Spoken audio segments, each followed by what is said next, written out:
अब next point है हमारा इंट्रोडक्शन ऑफ रो कॉलम, उसके बाद टेबल बॉक्सेस, फिर insert above, insert below, left, right और delete row column and table. ठीक है, तो इंट्रोडक्शन ऑफ रो कॉलम क्या होता है, चलो मैं आपको बताता हूं। इसके लिए हम चलते हैं एक बिल्कुल ब्लैंक डॉक्यूमेंट पे, साइज थोड़ा सा बड़ा करते हैं पेज का। अब यहां पे देखते हैं रो क्या होता है, कॉलम क्या होता है। इंसर्ट में जाओगे तो यहां पे देखोगे ये इसको बोलते हैं रो। क्या बोलते हैं, रो। अब ये हो गए कितने रो, 2 रो। ये कितने रो हो गए, 3 रो। अब मुझे 3 रो में 2 कॉलम चाहिए, तो आप जो ये है ना बॉक्स है, आप राइट की तरफ सेलेक्ट करो। तो देखो इसमें एक कॉलम आ गया बीच में, तो एक कॉलम इधर हो गया, अब एक कॉलम इधर हो गया। अगर आपको एक और कॉलम चाहिए तो माउस को आप इस तरफ ले जाओगे तो आपका एक और बॉक्स सेलेक्ट हो जाएगा। तो देखोगे आपका 1 2 3 कॉलम, 3 रो हो गया। 4 कॉलम चाहिए तो देखो यहां से 4 कॉलम हो गया, एक कॉलम ये, और फिर दूसरा कॉलम, तीसरा कॉलम और ये चौथा कॉलम। अगर मुझे मान लो 6 रो चाहिए तो रो कितने अभी, 3 रो है। अब हो गए 4 रो, अब हो गए 5 रो। रो जो होते हैं ऐसे जो होते हैं हॉरिजॉन्टल में, ये रो होते हैं। तो एक रो ये हो गया, नीचे दूसरा रो हो गया, उससे नीचे तीसरा रो हो गया, उससे नीचे चौथा रो हो गया, उससे नीचे 5वां रो हो गया। कॉलम जो गिनते हैं वो गिनते हैं वर्टिकल में, ऐसे एक कॉलम हो गया, ये दूसरा कॉलम हो गया, ऐसे देखो तीसरा कॉलम हो गया और ये चौथा कॉलम हो गया। तो 4 कॉलम है इसके अंदर और 5 रो है इसके अंदर। एक होता हमारा सेल। सेल कैसे गिनते हैं, जैसे ये सेल हो गया, एक 1 2 3 4 5 6 7 8, ये सारे सेल है। तो सेल ऐसे नहीं गिनते, आप गिन लो कॉलम कितने हैं, 1 2 3 4, रो कितने हैं 1 2 3 4 5, तो 5 चौके 20 हमारे सेल हो गए। ठीक है, तो अगर मान लो मुझे एक टेबल बनानी है जिसके अंदर 3 कॉलम होने चाहिए और 5 रो होने चाहिए, तो हम क्या करेंगे, इंसर्ट में जाएंगे, टेबल में जाएंगे, और ये टेबल बॉक्स दिख रहा है, इन्हीं का इस्तेमाल करके हम टेबल बना सकते हैं।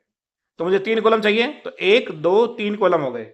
रो कितने चाहिए, 5, 2 3 4 5। बस माउस आप टच करो, अपने अभी टेबल बनती रहेगी।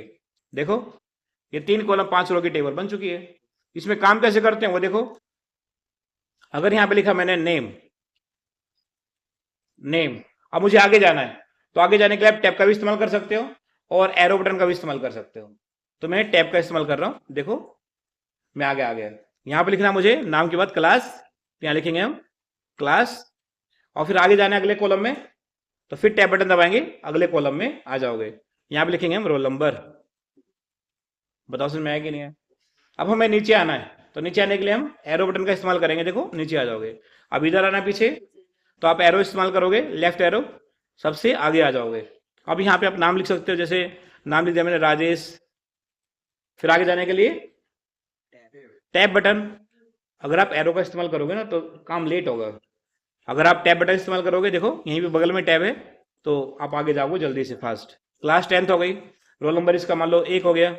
अब नीचे आने के लिए एरो बटन, ठीक है। और फिर यहाँ पे लिखा मैंने एग्जाम्पल अजय, जल्दी टाइप कर देते, ठीक है। तो मैंने एक टेबल तैयार कर दी है। अब टेबल में देखोगे ये सारे जो टेक्स्ट है ना, ये लेफ्ट से स्टार्ट हो रहे हैं। कहां से, लेफ्ट से स्टार्ट हो रहे हैं। मुझे टेक्स्ट को बिल्कुल सेंटर में लाना है, तो इसको आप पूरे को सिलेक्ट करोगे और कीबोर्ड से एक बटन प्रेस करना है आपको, कंट्रोल के साथ ई बटन। तो देखो ये सब कुछ सेंटर में आ गया है। अगर मुझे जो टाइटल है थोड़ा सा बोल्ड करना है, बड़ा करना है, तो इसको आप सिलेक्ट करोगे और कीबोर्ड से कंट्रोल बी करोगे तो बोल्ड हो जाएगा। और साइज बड़ा करने के लिए कंट्रोल शिफ्ट और ग्रेटर देन बटन प्रेस करोगे, देखो साइज थोड़ा सा बड़ा हो जाएगा। कंट्रोल शिफ्ट और ग्रेटर देन। और छोटा करना है, कंट्रोल शिफ्ट लेस देन, देखो साइज छोटा हो रहा है, और ग्रेटर देन से देखो साइज बड़ा हो रहा है। तो ये हमारा टाइटल देखो अब देखने में थोड़ा ठीक लग रहा है। पर जब मैंने टेबल कंप्लीट कर लिया ना, तब मुझे बाद में बताया गया यहाँ पे ना 2 बच्चों की डिटेल और ऐड करनी है। 2 बच्चों की डिटेल और ऐड करनी है। टेबल तो आपने छोटी बना ली है, तो आप क्या करेंगे, हम इस वाले रो पे क्लिक करेंगे, लास्ट वाले रो पे, और हमें जाना पड़ेगा लेआउट में। कहां जाना पड़ेगा, लेआउट में। और यहां पे देखो लिखा हुआ है insert right, insert left, insert below और इंसर्ट अबव। हमें बताओ जहां पे हमने क्लिक किया है उससे नीचे रो चाहिए या उससे ऊपर रो चाहिए, नीचे चाहिए तो नीचे का मतलब होता है बिलो, और एरो का निशान भी देख सकते हो नीचे की तरफ इशारा कर रहा है। तो अगर मैं यहाँ पे क्लिक करूंगा तो नीचे रो आएगा 1, जबकि मुझे कितने चाहिए 2। तो मैं एक क्लिक और कर दूंगा तो देखो 2 रो आ गए। अब यहाँ मैं पूछ लूंगा किन 2 बच्चों डिटेल रह गया था, वो बोलेंगे अमित और सुमित का रह गया था। तो यहाँ पे हम लिख सकते हैं अमित और फिर यहाँ पे सुमित, फिर अमित का क्लास कितना है और सुमित का क्लास कितना है और उनका दोनों का रोल नंबर कितना है। इस तरह से हम डिटेल ऐड कर देंगे। पर अगर उन्होंने बोला कि यहाँ पे ना नाम के बाद ना फादर नेम लिखना था उनका, तो फादर नेम लिखने के लिए यहाँ पे हमारे पास जगह तो है नहीं, तो हमें क्या करना पड़ेगा, नाम और क्लास के बीच में एक कॉलम ऐड करना पड़ेगा, तब यहाँ पे हम फादर नेम लिख सकते हैं। अगर मैंने क्लिक कर रखा है नाम पे, तो मुझे नाम के लेफ्ट में कॉलम चाहिए या नाम के राइट में कॉलम चाहिए, राइट में चाहिए। तो यहाँ पे देखोगे इंसर्ट राइट, तो यहाँ पे क्लिक करेंगे तो राइट में कॉलम आ गया, तो यहाँ पे फादर नेम लिख सकते हो। और यहाँ पे फादर नेम में कुछ भी आपको लिखना है, आप रजिस्टर में देखो उनका नाम क्या है और यहाँ पे टाइप कर दो। बताओ समझ में आए कि नहीं है। अगर हमें कोई कॉलम डिलीट करना है, अभी तो आपने ऐड करना सीखा, अगर डिलीट करना है तो जैसे मान लो मुझे फादर नेम वाला कॉलम डिलीट करना है, तो फादर नेम वाले कॉलम पे क्लिक करेंगे और क्लिक करने के बाद यहाँ पे डिलीट का फीचर है, यहाँ पे क्लिक करके क्या डिलीट करना है आपको, डिलीट कॉलम करना है, कॉलम डिलीट हो जाएगा। आप जितने मर्जी कॉलम उतने ऐड कर सकते हो, डिलीट करना आप डिलीट कर सकते हो। ठीक है, क्या इरेजर, ये अगले टॉपिक में सीखोगे।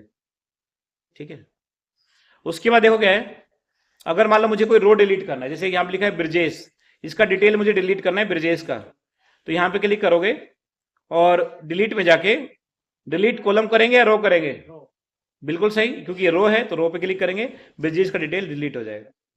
ठीक है, उसके बाद देखोगे अगर मुझे यहाँ पे ये लास्ट वाला कॉलम डिलीट करना है तो इस पर क्लिक करके और डिलीट कॉलम करेंगे तो कॉलम डिलीट हो जाएगा। पर मुझे पूरा टेबल डिलीट करना है, तब क्या करेंगे, तो इसके ऊपर क्लिक करेंगे प्लस का जो आइकन है, और क्लिक करने के बाद यहाँ पे डिलीट पे जाओगे और डिलीट टेबल कर दोगे, पूरा टेबल ही डिलीट हो जाएगा। उसमें एक और चीज है, सेल भी है डिलीट। यहाँ पे देखोगे एक ऑप्शन हो रहा है डिलीट सेल। डिलीट सेल क्या होता है, देखो जैसे हम इसको बोलते हैं सेल, एक बॉक्स को सेल बोलते हैं। जैसे मान लो मुझे यहाँ पे ये 6 लिखा हुआ है डिलीट करना है, ये यहाँ पे 10 लिखा हुआ है रंजीत के बाद, ये डिलीट करना है, तो यहाँ पे क्लिक करके आप डिलीट सेल करोगे तो देखो जब ये डिलीट, ये वाला जो सेल डिलीट हो जाएगा 10 वाला जो रंजीत के सामने लिखा हुआ है, तो यहाँ पे नीचे वाले नंबर ऊपर आने चाहिए या राइट वाले नंबर लेफ्ट में आने चाहिए। तो अगर मान लो यहाँ पे कर दिया मैंने शिफ्ट सेल लेफ्ट, तो पता क्या होगा, ये 10 वाला सेल डिलीट हो जाएगा और जो 6 वाला है ना ये लेफ्ट की तरफ खिसक जाएगा। देखो यहां से खाली हो गया एक बॉक्स, तो इसको बोलते हैं सेल को डिलीट करना। बताओ इतना समझ में आया कि नहीं है, कोई दिक्कत। तो ये था हमारे MS वर्ड का डे 4।